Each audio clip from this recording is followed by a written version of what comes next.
Hey there, Pony fan. Welcome to another Friendship is Magic review with me, the Stupid Private. Today I'm looking at For Whom the Sweetie Belle Tolls.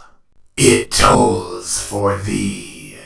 The episode starts with Rarity under the gun trying to complete a big order for pop star Sapphire Shores. But Sweetie Belle needs Big Sis's help, because her and her BFFs are putting on a play, and the costumes Sweetie Belle made Look like I was gonna say need a little work. But like always, Rarity produces a quality product for both Sweetie Belle and Sapphire. In fact, the costumes for the play pretty much steal the show. The show that Sweetie Belle wrote, and Sweetie Belle directed. Well, that's awkward.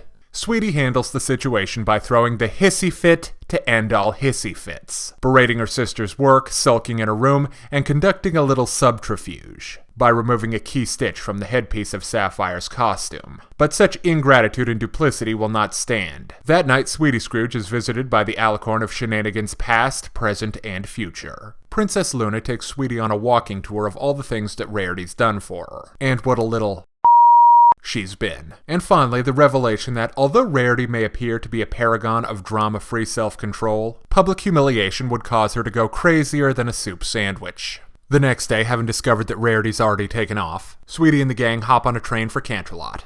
To explain the situation to Rarity so the problem can be quickly corrected with a minimum of exposure. Nah, it's shenanigans time.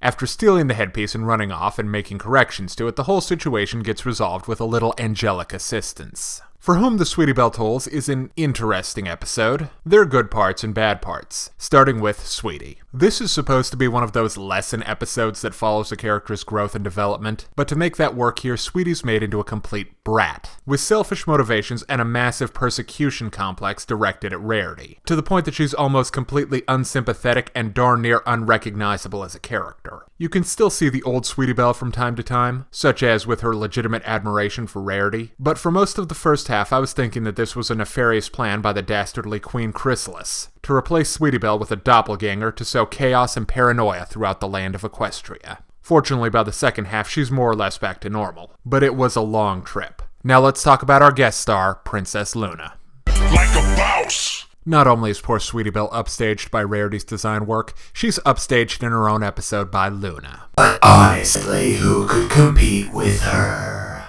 Celestia.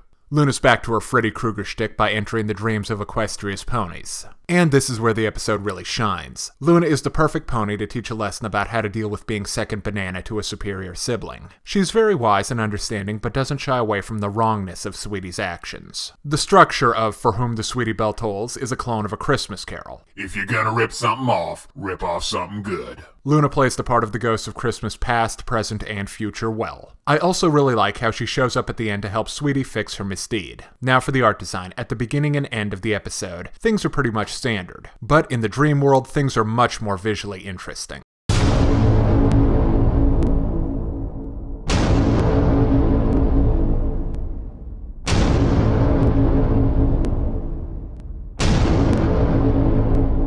The angles and constantly shifting scenery are very dreamlike, and there's a lot of cool imagery at play. Now let's look at the comedy. This episode has a more subtle sense of humor than, say, a more Pinky-centric episode, but it's still there. Rarity is, of course, her usual overreactive self, but only in the dream world. Otherwise, she's very controlled and classy. Sweetie Belle and the other CMCs get a couple of funny moments, and a real gem about Sweetie's taste in music. There's also the extremely funny and over-the-top Sapphire Shores, her unnamed door guy, and even some quality jokes from the random background ponies. Now let's break down the good and the bad in My Little Pony, For Whom the Sweetie Belle Tolls. On the good side, there's Luna, funny moments from the bit players, Luna, the excellent structure from a Dickensian classic, Luna, we get an in-depth look at the inner workings of Rarity and Sweetie's relationship, and did I mention Princess Luna is Private, that's enough. Yes, Sergeant. On the other hand, the big problem in this episode is Sweetie Belle. She just comes across as mean and nasty, and in need of a good kick in the Then there's that contrived stealing the headpiece and playing keep away with Rarity bit, the point of which could have been handled with one line of dialogue. But all in all, it's a good episode, so I give My Little Pony For Whom the Sweetie Belle Tolls 4 out of 5.